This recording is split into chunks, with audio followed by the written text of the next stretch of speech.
I talked to three different people recently who grew up with a narcissistic parent, and the one thing that struck me about it, the three different people had three different views of their father.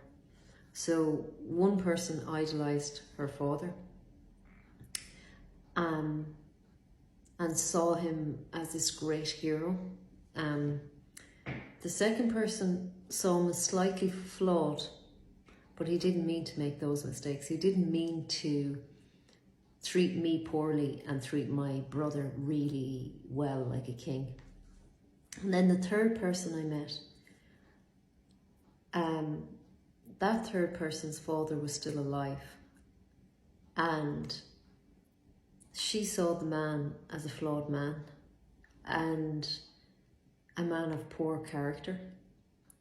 She loved him, she accepted him for who he was, and she didn't, she had very strong boundaries. She didn't allow herself to get sucked into the story of the narcissist.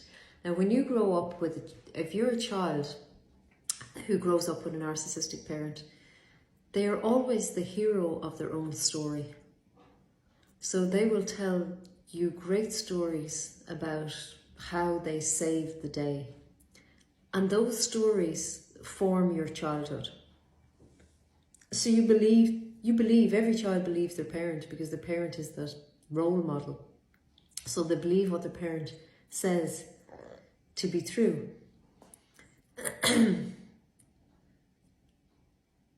So when your parent is a narcissist tend to lie a lot, and they're always the hero of their own story. So they always shift the narrative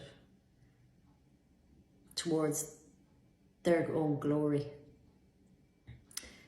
Unless you do a lot of work on yourself, you may not see that you are also important, that you are more than adequate, that you are a person of worth, that you may not even feel confident in yourself as a human being or in your sense of identity, unless you do that piece of work on yourself. Because that narcissistic parent never sees you, they only see themselves.